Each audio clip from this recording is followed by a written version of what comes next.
West Virginia lost last week in a controversial officiating call at the end of the game, but Dana Holgorsen refuses to accept poor officiating as the reason for their loss. Yeah, I can really appreciate that as a fan. It's never the official's fault. You shouldn't have to be in that spot at that point in the game.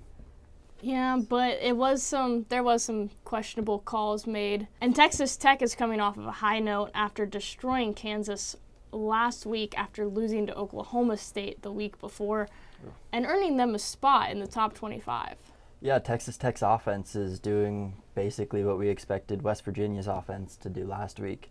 They've been pretty impressive so far this year. That they have. Tech does have some good strengths, especially coming out of last week. Justin Stockton for the win. After 4 years of being on the squad, this kid has finally earned a name for himself among Texas Tech fans.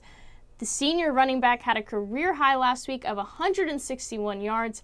That beat out his last season total after playing 11 games by 7 yards. That's crazy. But on top of that, he averages 10.7 yards per carry. And the Texas Tech offense as a whole had 313 total rushing yards last week. That's unusual. Don't get too excited about that stat if you're a Texas Tech fan, because they might be reverting back to their aerial attack this week against West Virginia. So they're known for boasting this strong aerial attack, and that's led by Nick Shimonek and Kiki Kuti, who's a reliable target, gathering 586 yards for 5 touchdowns this season.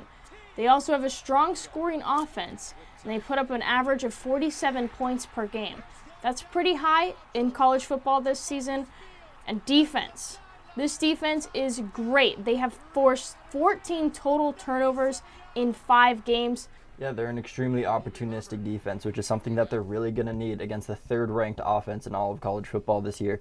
West Virginia, just like Texas Tech, has an extremely high-powered offense. I believe Texas Tech's offense is ranked number 4th in the nation as well.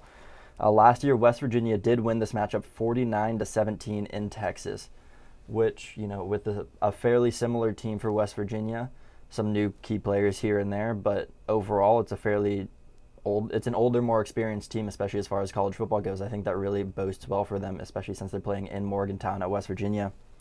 They also own the all-time series with 4 wins and 2 losses over Texas Tech, which, helps quite a bit.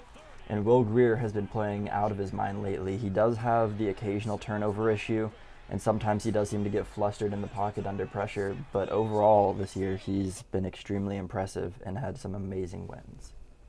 Well, what came down to West Virginia's loss last week was defense. So not much has changed since we talked about them last week in terms of weaknesses.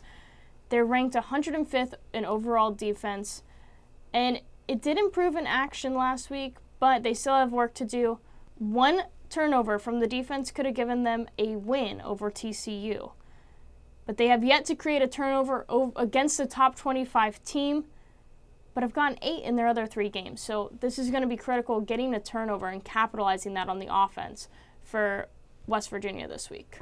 Yeah, and you can talk about how bad West Virginia's defense is. Texas Tech has a very similar problem. They don't necessarily have the problem forcing turnovers that West Virginia does, but they do have the 104th ranked rushing defense, or the 104th ranked defense in all of the FBS right now. They also have the 53rd ranked rush defense in all of college football, which doesn't really boast well for them against the 29th ranked rushing offense in West Virginia, a team that is extremely well balanced and has multiple running backs and a big rushing attack. They did also lose at home, which never helps your confidence against Oklahoma State, which is by far the best team they've played this year. It'll be really interesting to see against another high-powered offense just like Oklahoma State if they can continue this trend of winning games and continuing to be productive on both offense and turnover-wise on defense. My key player for the Texas Tech side of the ball to watch is Kiki Kuti. He's 180 pounds of pure explosiveness. He's got 586 yards, as we mentioned earlier, for a total of 5 touchdowns this season. He needs to continue being that reliable target for their quarterback, Nick Shimonek. Yeah, and my key player for West Virginia is Justin Crawford. So far this season, he has 80 carries for 562 yards and 6 touchdowns. He's 18th in all of college football in rushing yards this season, and he averages just over 7.1 yards per carry. He's always a big play threat. He even averages 7 yards per rush. He isn't a super explosive threat as far as a pass catcher just yet, but as he evolves in this offense and as a player, I'm sure that's something that they'll be looking to get him more involved in. I think he'll play a pivotal role this week in hopefully beating Texas Tech. He will, and it's all going to depend for who I pick. As far as, is Texas Tech going to be able to do the balance they did last week on offense? If they can, I think they're going to give West Virginia a run for their money. But then you have West Virginia, who's looking to bounce back after a tough yet close loss to TCU. So who do you like, Griffin? Yeah, this week I'm going to have to go with West Virginia. I think playing in West Virginia, they have a little bit of altitude. They have great fans. I think it's a really tough place to play. I'm going to go with Texas Tech only because I think that they're going to be able to do what they did last week.